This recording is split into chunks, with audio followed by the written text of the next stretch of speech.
To SR stadium daily current అఫైర్స్లో భాగంగా ఈరోజు మనం మొదటి topic national sports awards.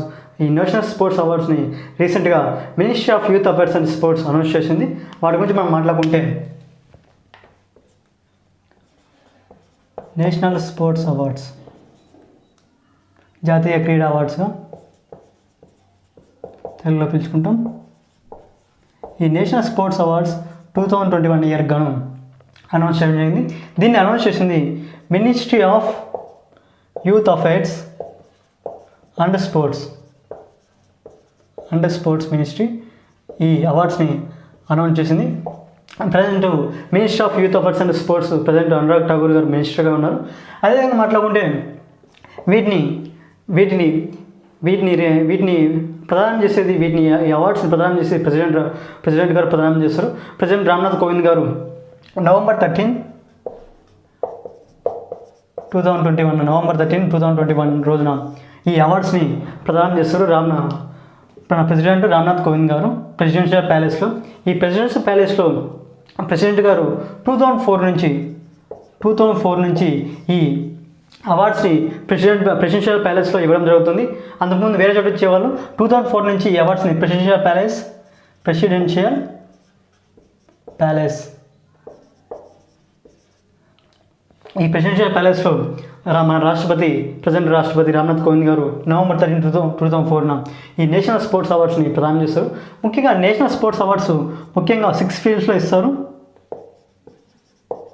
6 ఫీల్డ్స్లో announce చేయడం జరిగింది. ఆ 6 ఫీల్డ్స్ ఏవో ఒకసారి చూసుకుంటే మనం మౌలానా అబుల్ కలాం ఆజాద్ ట్రోఫీ. ఈ మాకా ట్రోఫీ మౌలానా అబుల్ కలాం ఆజాద్ ఈ మాకా ట్రోఫీని ఒక యూనివర్సిటీకి ఇవ్వడం జరిగింది. ఆ యూనివర్సిటీ పేరు పంజాబ్ యూనివర్సిటీ, చండీగఢ్లో ఉంటుంది. ఈ పంజాబ్ యూనివర్సిటీకి ఈ మాకా ట్రోఫీ అనేది అనౌన్స్ చేయడం జరిగింది. అదేవిధంగా నెక్స్ట్ అర్జున అవార్డ్స్.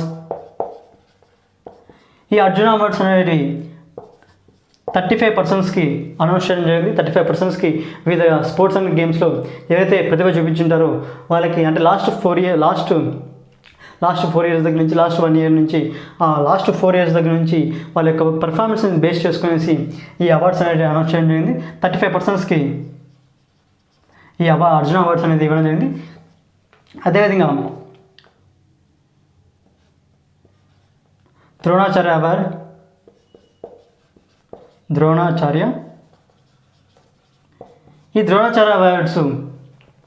లైఫ్ టైమ్గా, అదేవిధంగా రెగ్యులర్ కేటగిరీలో మరియు లైఫ్ టైం కేటగిరీలో ఇవ్వడం జరిగింది.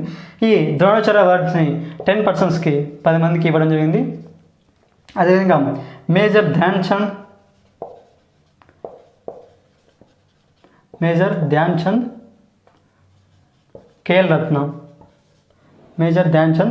KL Ratna awards.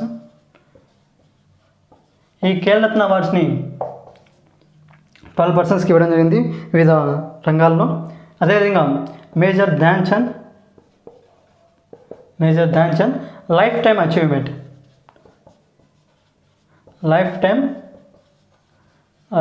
అవార్డు.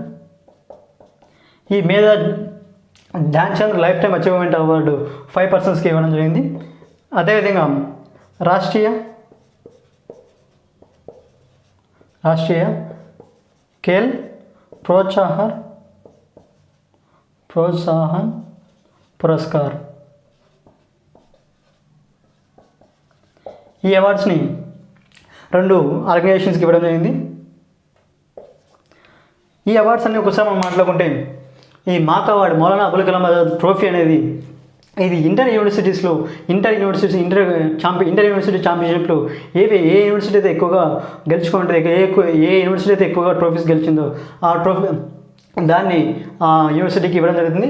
ఈ ఇయర్ 2021 ఇయర్ గాను ఈ మాకా ట్రోఫీ అనేది పంజాబ్ యూనివర్సిటీ చండీగఢ్లో ఉంటుంది. ఆ యూనివర్సిటీకి ఇవ్వడం జరిగింది. అదేవిధంగా అర్జున అవార్డ్స్ కూడా 35 పర్సన్స్ ఉన్నారు. వీళ్ళు ఎక్కువగా హాకీ టీమ్ ప్లేయర్స్ ఉన్నారు. హాకీ టీమ్ ప్లేయర్స్ మనకు తెలుసు. రీసెంట్గా జరిగిన టోక్యో ఒలింపిక్స్లో కూడా ఎక్కువ మన దేశానికి బ్రాంజ్ మెడల్ అందించడం జరిగింది, కాంస్య పథకం అందించడం జరిగింది.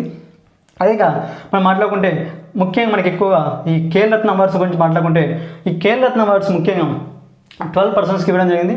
ఆ పర్సన్స్ వాళ్ళ యొక్క ఫీల్డ్స్ ఒకసారి చూసుకుంటే ఎందుకంటే కాంపిటేటివ్ ఎగ్జామ్స్ అడిగే ఛాన్సెస్ ఉంటాయి. Neeraj Chopra athletics, javelin throw విభాగంలో అతనికి గోల్డ్ మెడల్ సాధించడం టోక్యో ఒలింపిక్స్లో. అదేవిధంగా రవి కుమార్ రెజ్లింగ్. ఈ అవార్డ్స్ అనేవి కూడా మేజర్ ధ్యాన్ చంద్ ఖేల్రత్న అవార్డ్స్ ఈ 2021 ఇయర్ గాను ఇవ్వడం జరుగుతుంది. ఖేల్రత్న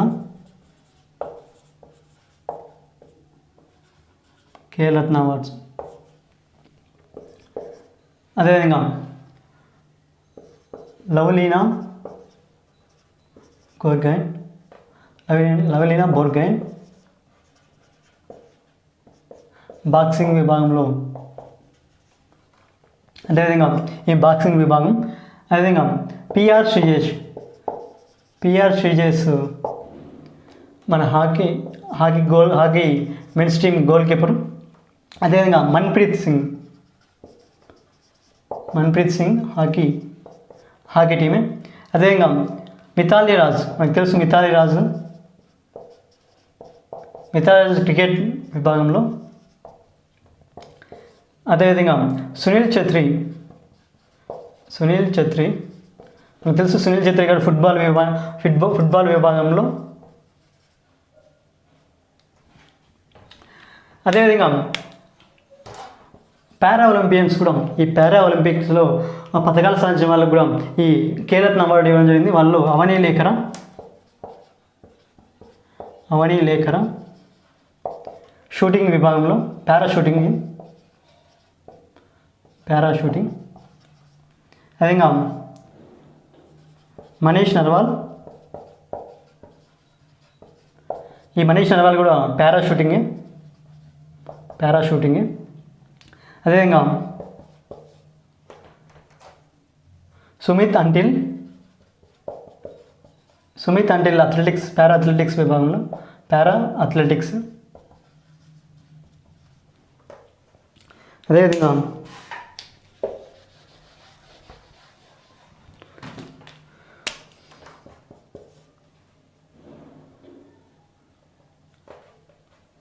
ప్రమోద్ భగత్ ఇతనికి పారా బ్యాడ్మింటన్ విభాగంలో. అదేవిధంగా కృష్ణనగర్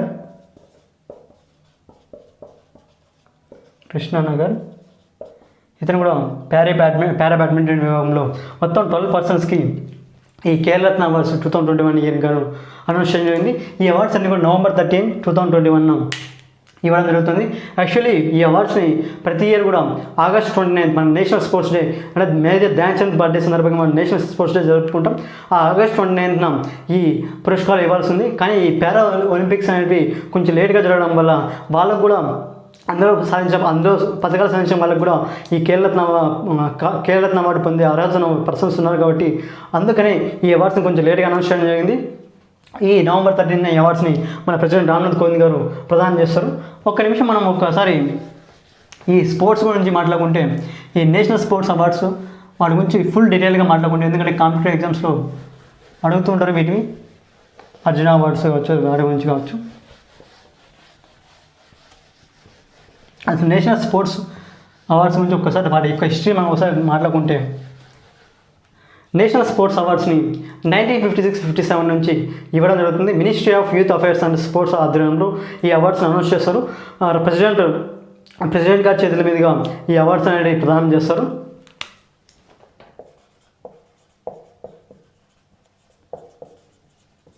నేషనల్ స్పోర్ట్స్ అవార్డ్స్ వీటి యొక్క హిస్టరీ మాట్లాడుకుంటే ఈ 1956-57 నుంచి ఈ అవార్డ్స్ అనేవి ఇవ్వడం జరుగుతుంది. ఇవి ముఖ్యంగా 6 ఫీల్డ్స్లో 6 అవార్డ్స్ ఇవ్వస్తుంది. 6 ఫీల్డ్స్ కాదు, 6 అవార్డ్స్ ఈ స్పోర్ట్స్ అండ్ గేమ్స్లో ఎవరైతే ప్రతిభ చూపించింటారో వాళ్ళకి 6 అవార్డ్స్ ఇవ్వడం జరుగుతుంది. అందులో ముఖ్యంగా దీంతోపాటు టెంజింగ్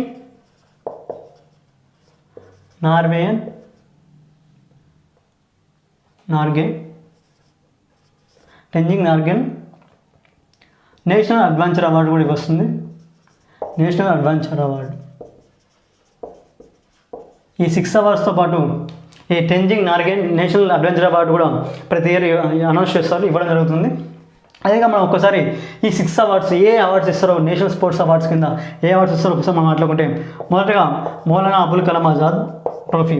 ఈ మౌలానా అబుల్ కలాం ఆజాద్ ట్రోఫీ అనేది 1956-57 నుంచి ఇవ్వడం జరుగుతుంది. అదేవిధంగా ఇది ఎవరైతే ఇంటర్ యూనివర్సిటీ ఛాంపియన్షిప్లో ఏ యూనివర్సిటీ అయితే ఎక్కువగా మంచి పెర్ఫార్మెన్స్ చూపించిందో ఆ యూనివర్సిటీకి ఈ మాకా ట్రోఫీ అనేది అందజేయడం జరుగుతుంది. అదేవిధంగా నెక్స్ట్ అర్జున అవార్డు. ఈ అర్జున అవార్డు 1961 నుంచి ఇవ్వడం జరుగుతుంది. ఈ అవార్డులో ఈ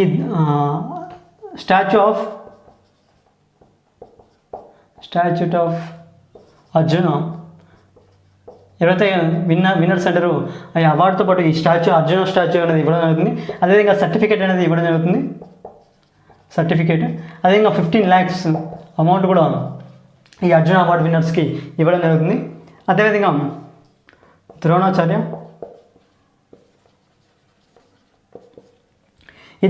అవార్డు 1985 నుంచి ఇవ్వడం జరుగుతుంది. ఈ ద్రోణాచార్య అవార్డు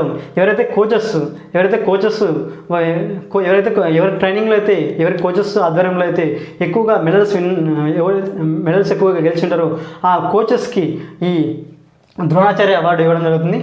ఇందులో ఎవరైతే గెలిచింటారో వాళ్ళకి స్టాచ్యూ ఆఫ్ ద్రోణ స్టాచ్యూ ఇవ్వడం జరుగుతుంది. అదేవిధంగా సర్టిఫికేట్ అనేది ఇవ్వడం జరుగుతుంది. అదేవిధంగా 15 lakhs అమౌంట్ కూడా ఇవ్వడం జరుగుతుంది. అదేవిధంగా 4th ఈ ద్రోణాచార్య అవార్డులో లైఫ్ కేటగిరీ ఉంటుంది. అదేవిధంగా రెగ్యులర్ కేటగిరీ ఉంటుంది. ఈ ఇయర్ అయితే 10 members ఇవ్వడం జరిగింది. అర్జున అవార్డ్స్ అయితే 35% ఇవ్వడం జరిగింది. మాకైతే ఓన్లీ 1 యూనివర్సిటీ పంజాబ్ యూనివర్సిటీకి ఇవ్వడం జరిగింది. నెక్స్ట్ మేజర్ ధ్యాన్ చంద్ ఖేల్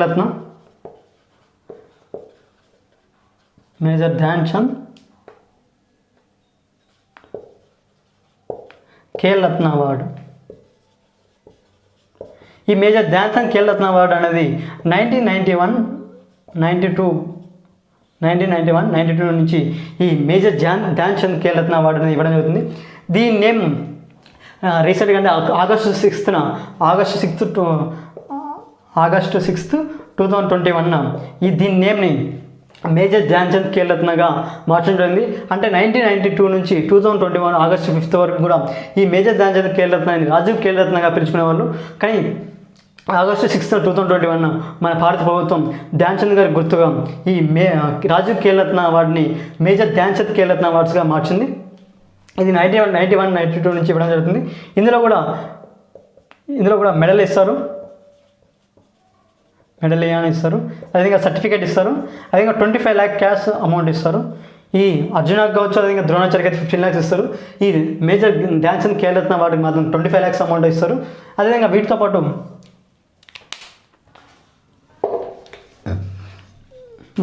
ఇంకో 2 డిపార్ట్మెంట్స్ ఉన్నాయి. 5th department major Dhyan Chand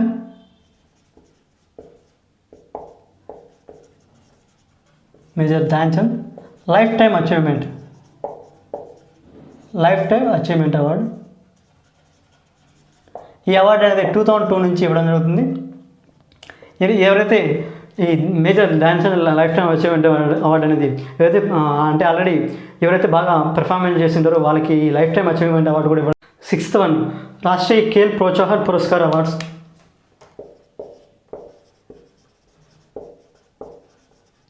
Rashtriya Khel Protsahan పురస్కార్ ఇవి 2009 నుంచి ఇవ్వడం జరుగుతుంది. ఈ రాష్ట్రీయ ఖేల్ ప్రోత్సాహన్ పురస్కార్ అవార్డు అనేది ఎవరైతే అంటే ఇది ప్రైవేట్ ఆర్గనైజేషన్ కావచ్చు, లేకపోతే గవర్నమెంట్ ఆర్గనైజేషన్ కావచ్చు, ఏవి ఎక్కువగా పెర్ఫార్మెన్స్ చూపించడం ఆర్గనైజేషన్స్కి ఈ రాష్ట్రీయ ఖేల్ ప్రోత్సాహన్ పురస్కార్ అవార్డు అనేది ఇవ్వడం జరుగుతుంది. అదేవిధంగా మనం మాట్లాడుకుంటే ఈ అవార్డ్స్ అన్నీ కూడా ఆగస్ట్ 29 ఇవ్వడం అవుతుంది.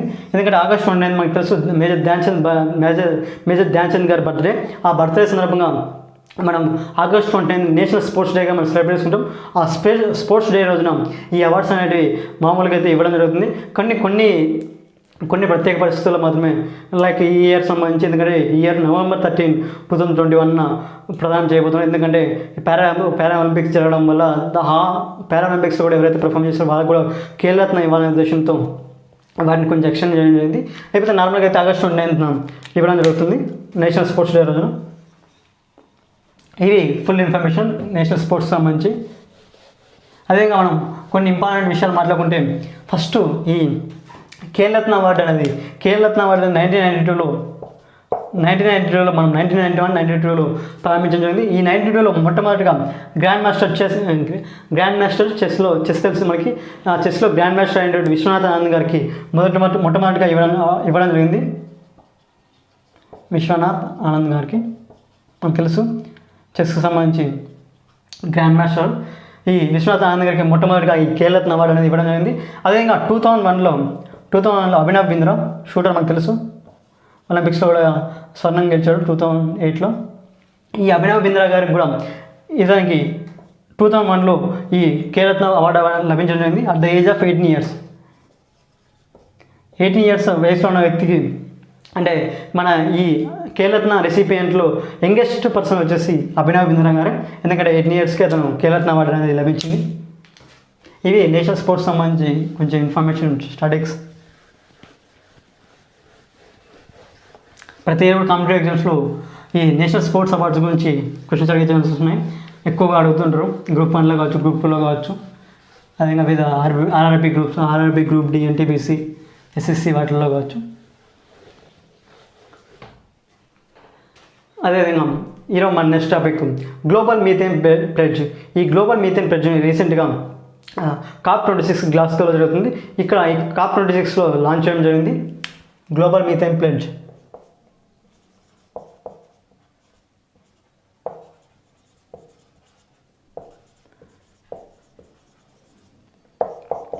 దీన్ని COP26 తెలుసు గ్లాస్గోలో. ఈ COP26 గ్లాస్గోలో ఈ మీటింగ్లో, ఈ సదస్సులో ఈ గ్లోబల్ మీథేన్ ప్లెడ్జ్ని లాంచ్ చేయడం జరిగింది. దీన్ని లాంచ్ చేసిన వాళ్ళు ముఖ్యంగా ఇది యూరోపియన్ యూనియన్, USA ఆధ్వర్యంలో పనిచేస్తుంది.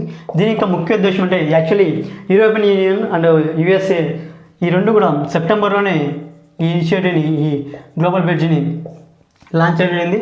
ఇప్పుడు ఈ గ్లోబల్ మీథేన్ ప్లెడ్జ్ని ఈ COP26లో లాంచ్ చేస్తే దాదాపు 90 కంట్రీస్ దీని మీద సైన్ చేయడం జరిగింది. అదేవిధంగా ఈ గ్లోబల్ మీథేన్ యొక్క ప్లెడ్జ్ యొక్క ముఖ్య ఉద్దేశం ఏంటంటే బై 2030కి మనం ఈ మీథేన్ ఎమిషన్స్ని 30%కి తగ్గించడం, అంటే 30% కంట్రోల్ చేయడం. 30% ఆఫ్ మీథేన్ ఎమిషన్స్ని మనం రెడ్యూస్ చేయడం బై 2030కి. మనకు తెలుసు ఈ గ్రీన్ హౌస్ గ్యాసెస్లో most abundant in atmosphere is second most abundant gas in atmosphere is methane gas. ఎందుకంటే ఫస్ట్ CO2 వస్తుంది, most abundant in atmosphere is CO2, second place వచ్చి మీథేన్ గ్యాస్కి వస్తుంది. ఈ గ్రీన్ హౌస్ గ్యాస్ వల్ల, ఈ మీథేన్ ఎమిషన్స్ జరగడం వల్ల మన గ్లోబల్ టెంపరేచర్ అనేది, గ్లోబల్ వార్మింగ్ అనేది ఎక్కువగా ఇంక్రీజ్ అవుతుంది. దాన్ని కంట్రోల్ చేయాలనే ఉద్దేశంతోనే ఈ గ్లోబల్ మీథేన్ ప్లెడ్జ్ అనేది ఇనిషియేటివ్ని లాంచ్ చేయడం జరిగింది. అదేవిధంగా ఈ మీథేన్ అనేది ఎక్కువ ప్రొడక్షన్ అనేది హ్యూమన్ రిసోర్స్ ద్వారా, అదేవిధంగా న్యాచురల్ రిసోర్స్ ద్వారా ఇది ప్రొడ్యూస్ అవుతుంది. హ్యూమన్ రిసోర్స్ తీసుకుంటే ల్యాండ్ ఫిల్ కావచ్చు, ఆయిల్ అండ్ గ్యాస్ యాక్టివిటీస్ కావచ్చు, అదేవిధంగా అగ్రికల్చర్ యాక్టివిటీస్ కావచ్చు, అదేవిధంగా వేస్ట్ వాటర్ ట్రీట్మెంట్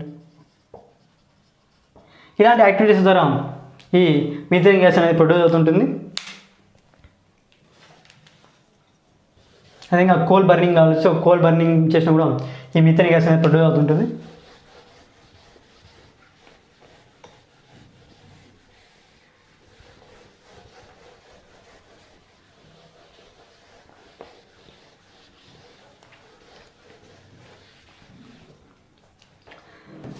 అదేవిధంగా ఈరోజు మన నెక్స్ట్ టాపిక్, ఈరోజు తమిళనాడులో ఒక బ్యూరోని లాంచ్ చేయడం.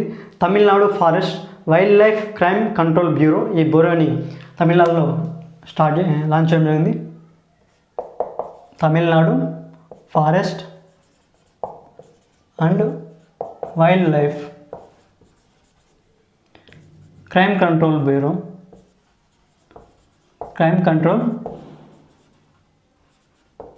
బ్యూరోని సెటప్ చేయడం జరిగింది.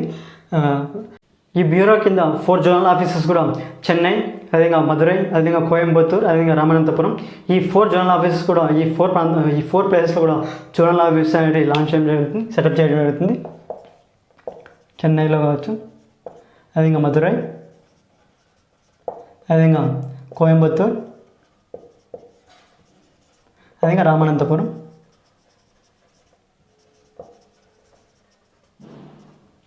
ఈ 4 ప్లేసెస్లో జోనల్ ఆఫీస్ కూడా లాంచ్ చేయడం జరిగింది. అదేవిధంగా ఈ బ్యూరో యొక్క ముఖ్య ఉద్దేశం ఏంటంటే ఇల్లీగల్ ట్రేడ్ని కంట్రోల్ చేయడం, అదేవిధంగా ఇల్లీగల్ వైల్డ్ లైఫ్ ట్రేడ్ని కంట్రోల్ చేయడం, అదేవిధంగా లోకల్ కమ్యూనిటీస్తో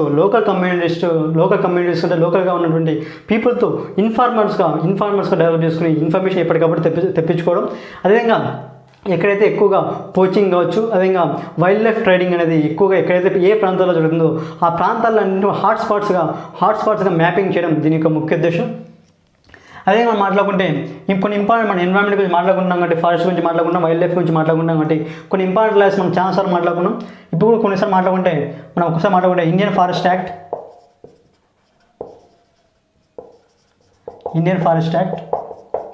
1927, అదేవిధంగా wild life protection act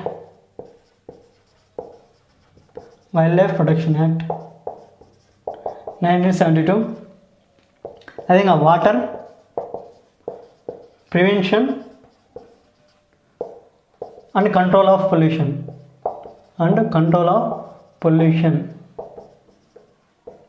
act 1974,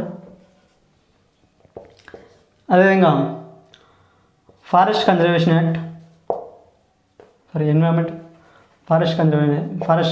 act అటవీ సంరక్షణ చట్టంగా మాట్లాడుకుంటాం. రీసెంట్గా దీనికి అమెండ్మెంట్స్ కూడా చేయడం జరిగింది. ఏవైతే బార్డర్స్లో ఈ ఫారెస్ట్స్లో కొన్ని ఇన్ఫ్రాస్ట్రక్చర్ డెవలప్మెంట్ కూడా ఈ కన్జర్వేషన్ యాక్ట్ని, అదేవిధంగా నెక్స్ట్ వచ్చేసి air prevention and control of pollution act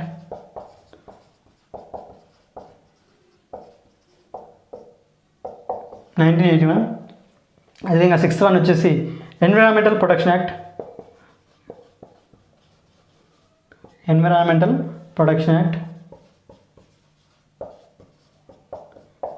1986, అదేవిధంగా బయోడైవర్సిటీ యాక్ట్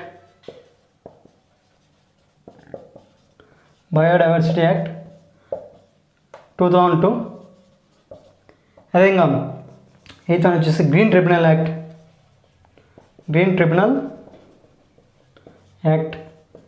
2010.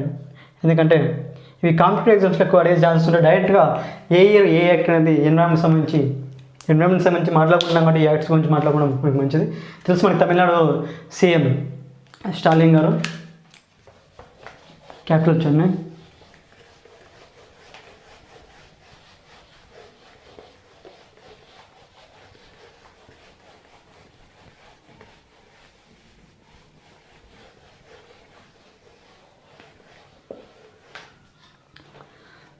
అదేవిధంగా పంజాబ్ చెందినటువంటి పోలీస్ పర్సనల్స్ ఒక ప్రపోజల్ పెట్టారు. గురుపూరబ్ డేకి ఆ రోజుని వరల్డ్ పెడెస్ట్రియన్ డేగా సెలబ్రేట్ చేసుకోవాలనేసి. Proposal of Gurpurab day as world pedestrian డేగా సెలబ్రేట్ చేసుకోవాలని ఒక ప్రపోజల్ అనేది తీసుకురావడం జరిగింది. దీన్ని పంజాబ్ పోలీస్ ఈ ప్రపోజల్ తీసుకురావడం జరిగింది. ఈ గురుపూరబ్ డే అంటే ఏంటంటే the birth anniversary of Sikhism founder Guru Nanak Dev. అంటే గురునానక్ దేవ్ యొక్క బర్త్డే సందర్భంగా దాన్ని మనం గురుపూరబ్గా సెలబ్రేట్ చేసుకుంటారు సిక్కులందరూ. మనకు తెలుసు గురునానక్ సిక్కిజం ఫౌండర్, సిక్కు మతాన్ని వ్యవస్థాపకుడిగా పిలుచుకోవచ్చు. Sikhism founder Guru Nanak. ఈ గురునానక్ దేవ్ యొక్క బర్త్డే సందర్భంగానే దాన్ని గురు పూరబ్ డేగా సెలబ్రేట్ చేసుకుంటారు. ఆ రోజుని వరల్డ్ పెడెస్ట్రియన్ డేగా సెలబ్రేట్ చేసుకోవాలనే ఉద్దేశంతో ఈ పంజాబ్ పోలీసు ఈ ప్రపోజల్ తీసుకురావడం జరిగింది. అదేవిధంగా సిక్కిజం గురించి మాట్లాడుకుంటే సిక్కిజం గురు గ్రంథ్ సాహిబ్ హోలీ బుక్గా పిలుచుకోవచ్చు.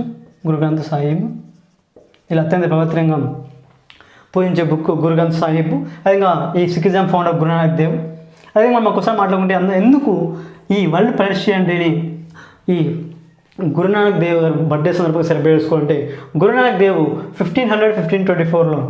1524 మధ్యలో ఈ 24 ఇయర్స్ దాదాపు ఇప్పుడున్నటువంటి జాగ్రఫికల్ కండిషన్లో దాదాపు 9 దేశాల్లో ఆయన కాలిబాటని అంటే నడుస్తూనే ఆ ప్రాంతాలన్నీ సంచరించడం జరిగింది.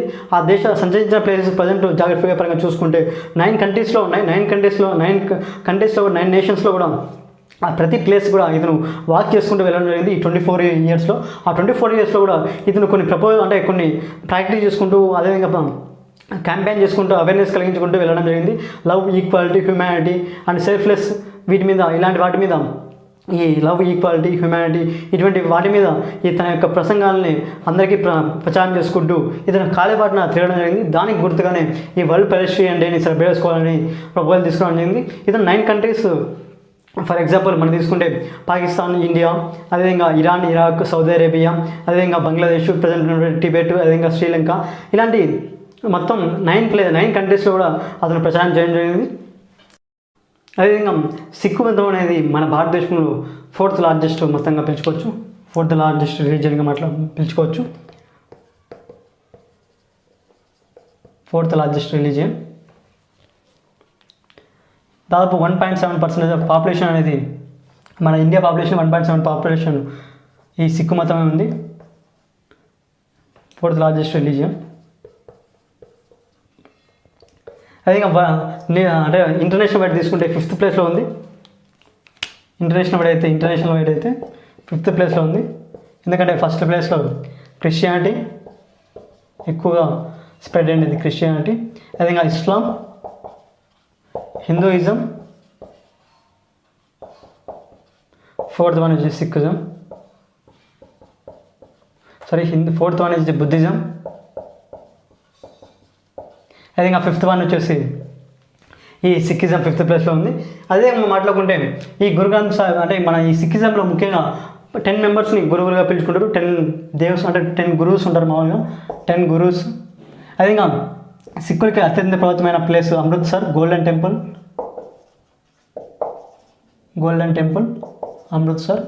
ఇది అమృత్సర్ పంజాబ్లో ఉంటుంది. అదేవిధంగా ఈ గురు గ్రంథ్ సాహిబ్లో ఏవైతే ఈ గురునానక్ దేవ్ చెప్పినటువంటి దాదాపు 900 హిమ్స్ 900 పద్యాలు కూడా ఈ గురు గ్రంథ్ సాహిబ్లో యాడ్ చేయడం జరిగింది. దీన్ని 5th గురు అర్జున్ దేవ్ యాడ్ చేయడం జరిగింది. 5th గురు అర్జున్ దేవ్. ఈ 5th గురు అయినటువంటి 5వ గురువు అయినటువంటి అర్జున్ దేవ్ ఈ గురునానక్ రచించినటువంటి కొన్ని పద్యాలు కావచ్చు వాటి అన్నింటినీ కూడా ఈ గురు గ్రంథ్ సాహిబ్లో యాడ్ చేయడం జరిగింది. అదేవిధంగా మనం మాట్లాడుకుంటే ఏవైతే గురునానక్ దేవ్ తను నడుచుకుంటూ వెళ్ళినప్పుడు కొన్ని డాక్యుమెంట్స్ అనేవి రాయడం జరిగింది. ఆ డాక్యుమెంట్స్ అనేవి కూడా జనం సఖీస్గా ఈ జనం సఖీస్లో వాటిని పొందుపరచడం జరిగింది. ఈ జనం సఖీస్ అనే బుక్లో ఈ డాక్యుమెంట్లో ఈ గురునానక్ దేవ్ గారి రచనలన్నింటినీ పాదయాత్ర చేసుకుంటూ వెళ్ళినప్పుడు అది చేసినటువంటి రచనలన్నింటిలో ఈ జనం సఖీస్ దాంట్లో పొందుపరచడం జరిగింది. ఇవి కొన్ని important information.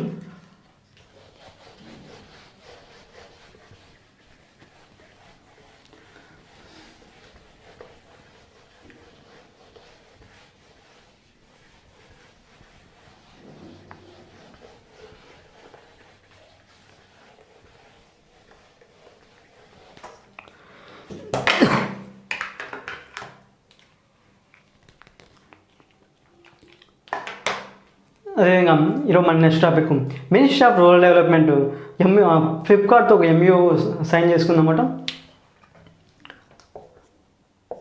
Ministry of rural development MOU memorandum of understanding with Flipkart. దీనివల్ల ముఖ్య ఉద్దేశం ఏంటంటే మనకు తెలుసు first minister of rural development తీసుకుంటే present minister for rural development is Girija Singh గారు ఈ రూరల్ డెవలప్మెంట్ మినిస్టర్గా ఉన్నారు. అదే ఈ MOU memorandum of understanding Flipkart ఎందుకు కుదుర్చుకోవడం జరిగిందంటే దీని యొక్క ముఖ్య ఉద్దేశం ఏదైతే ఉందంటే ఈ నేషనల్ మార్కెట్ యాక్సెస్ కలిగించడం.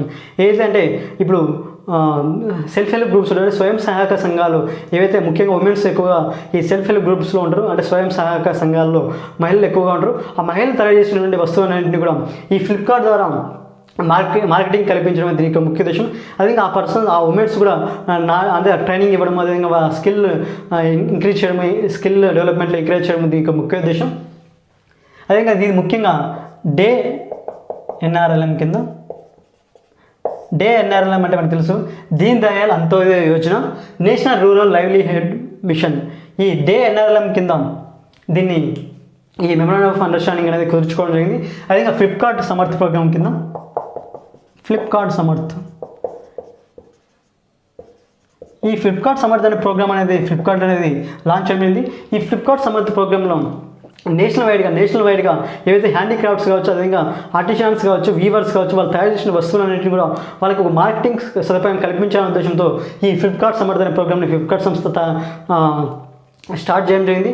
అందులో భాగంగానే ఇప్పుడు ఈ ఎంఓయూ మినిస్ట్రీ ఆఫ్ రూరల్ డెవలప్మెంట్తో కూడా ఈ ప్రోగ్రాంలో ఉన్నటువంటి సెల్ఫ్ హెల్ప్ గ్రూప్స్ ఉమెన్స్కి ఎంకరేజ్ చేయడం కోసం కూడా ఈ ఎంఓయూ కుదుర్చుకోవడం జరిగింది. అదే ఈ సమర్థ్ ప్రోగ్రామ్ తీసుకుంటే ఈ సమర్థ్ ప్రోగ్రాంలో ఎవరైతే ఈ స్కిల్ పర్సన్స్ ఉన్నారో ఆ స్కిల్ లెర్నింగ్ అనేది స్కిల్ అనేది ట్రైనింగ్ ఇవ్వడం జరుగుతుంది. అదేవిధంగా వాళ్ళు తయారు చేసిన వస్తువులకు కూడా మార్కెటింగ్ సదుపాయం కూడా ఈ ఫ్లిప్కార్ట్ సమర్థ్ ప్రోగ్రాంలో ఇవ్వడం జరుగుతుంది. అదేవిధంగా ఈరోజు మన next topic extra solar planet.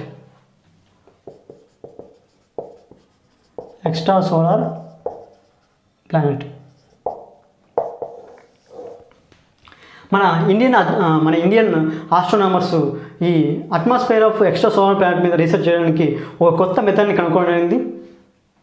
ఆ కొత్త మెథడ్ పేరు పోలరైజేషన్ ఆఫ్ లైట్, అదేవిధంగా పోలరైజేషన్ ఆఫ్ సిగ్నేచర్.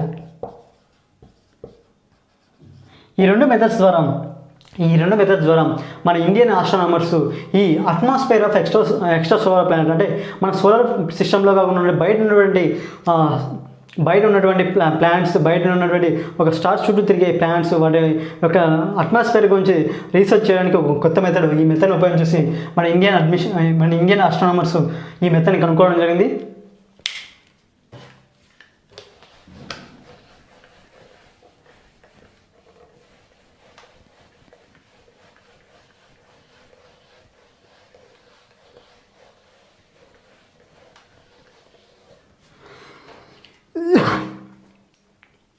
అదే ఈరోజు మన నెక్స్ట్ టాపిక్ డిఆర్డిఓ ఒక ఫ్లైట్ టెస్ట్ ఒక వెపన్ని టెస్టింగ్ చేసింది. దాని వెపన్ పేరు స్మార్ట్ యాంటీ ఎయిర్ఫీల్డ్ వెపన్.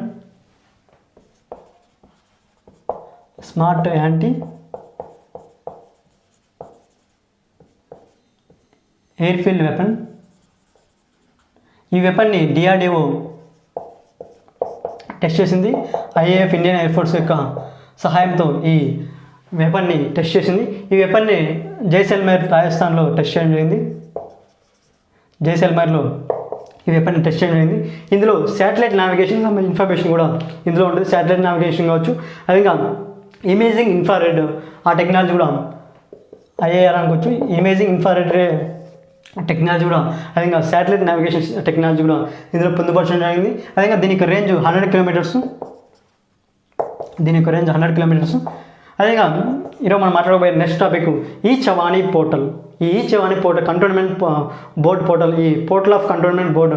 ఈ పోర్టల్లో ఎవరైతే క్యాష్లెస్ ట్రాన్సాక్షన్ చేస్తారో ఆ క్యాష్లెస్ ట్రాన్సాక్షన్ చేసే వారికి డిఫెన్స్ మినిస్ట్రీ కొన్ని ఇన్సెంటివ్స్ కూడా ప్రకటించడం జరిగింది.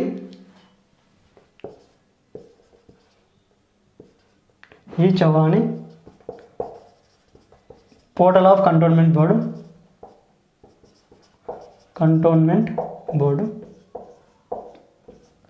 ఈ చవాణి పోర్టల్లో ఎవరైతే క్యాష్లెస్ ట్రాన్సాక్షన్ చేస్తారో వాళ్ళకి మినిస్ట్రీ ఆఫ్ డిఫెన్స్ కొన్ని ఇన్సెంటివ్స్ కూడా ప్రకటించడం జరిగింది. ఇది ముఖ్యంగా ఎవరైతే డిజిటల్ ఎకానమీని ఎంకరేజ్ చేయడానికి ఈ స్కీమ్ మినిస్ట్రీ ఆఫ్ డిఫెన్స్ తీసుకోవడం జరిగింది.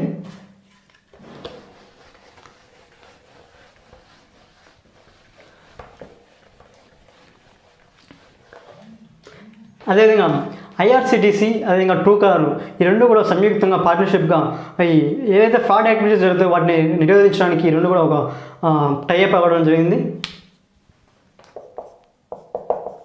ఐఆర్సిటీసీ అండ్ ట్రూ కలర్ ఈ రెండు కూడా ఫ్రాడ్ యాక్టివిటీస్కి జరగకోకుండా ఈ రెండు కూడా పార్ట్నర్షిప్గా తీసుకోవడం, జాయింట్గా పార్ట్నర్షిప్ తీసుకోవడం జరిగింది. దీని యొక్క మనకు తెలుసు ఐఆర్సిటీసీ తీసుకుంటే Indian railways catering and tourism corporation. ఈ ఐఆర్సిటీసీ అదే ట్రూ కలర్ ముఖ్యంగా మనం తెలుసుకోవచ్చు. ఎందుకంటే ఈ ఇండియన్ రైల్వేస్ సంబంధించి ఎంక్వైరీకి సంబంధించి ఎంక్వైరీ అండ్ సర్వీసెస్కి సంబంధించి కూడా మనకి 139 నెంబర్ అనేది బాగా ఎక్కువ మనకు తెలుసు. ఈ ఇంటిగ్రేషన్ హెల్ప్ లైన్స్ అంటారు. ఈ ఇంటిగ్రేషన్ హెల్ప్ లైన్ నెంబర్ అనేది ఈ 139 ద్వారా మనకి ఇండియన్ రైల్వేస్ సంబంధించి ఎంక్వైరీ, మనకి ఏం రైల్వేస్ సంబంధించి పిఎన్ఆర్ స్టేటస్ కావచ్చు, ఇలాంటి ఇన్ఫర్మేషన్ అంతా కూడా, అదే సర్వీసెస్ ఏ టైంకి వస్తుంది, ఇలాంటి సర్వీసెస్ కూడా ఏ ట్రైన్ ఎప్పుడు ఎన్ని గంటలు బయలుదేరుతుంది, ఇలాంటి సర్వీసెస్ అన్ని కూడా ఈ 139 నెంబర్కి కాల్ చేసి మనం కనుక్కుంటాం. ఈ 139 నెంబర్ నుంచి మనకి కొన్నిసార్లు మెసేజ్ కూడా వస్తుంటుంది. అందుకే ఈ ట్రూ కలర్ బిజినెస్ నెట్వర్క్లో, ఈ ట్రూ కలర్ బిజినెస్ ఐడెంటిఫికేషన్ నెట్వర్క్లో ఈ 139 నెంబర్ని కూడా ఇప్పుడు చేర్చడం జరిగింది. దీనివల్ల ఎటువంటి ఫ్రాడ్ యాక్టివిటీస్ అనేది జరగకుండా ఉండడానికి ఈ పార్ట్నర్షిప్ అనేది ఉపయోగపడుతుంది. ఈరోజు మన next topic Sharjah international book fair. ఈ షార్జా ఇంటర్నేషనల్ బుక్ ఫెయిర్ అనేది ఎక్స్పో సెంటర్ అట్ షార్జాలో జరుగుతున్నటువంటి ఈ ఎక్స్పో సెంటర్లో మనకు తెలుసు షార్జా యునైటెడ్ అరబ్ ఎమిరేట్స్లో ఉంది. ఇక్కడ ఈ షార్జా ఇంటర్నేషనల్ బుక్ ఫెయిర్ని నిర్వహించడం జరుగుతుంది. 3 నవంబర్ నుంచి 13 నవంబర్ వరకు ఈ ఇంటర్నేషనల్ బుక్ ఫెయిర్ అనేది జరుగుతుంది.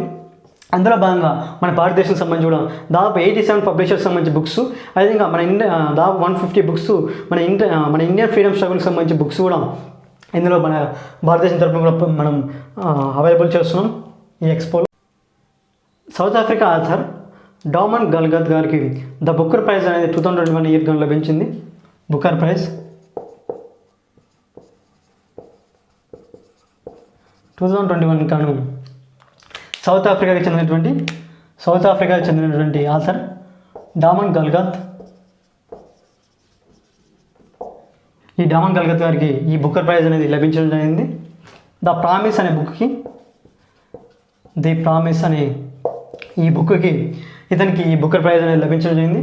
అదేవిధంగా మనం ఈరోజు నవంబర్ 5 కాబట్టి కొన్ని ఇంపార్టెంట్ డేస్ గురించి మాట్లాడుకుంటే నవంబర్ 5ని వరల్డ్ సునామీ అవేర్నెస్ డే అని సెలబ్రేట్ చేసుకుంటాం.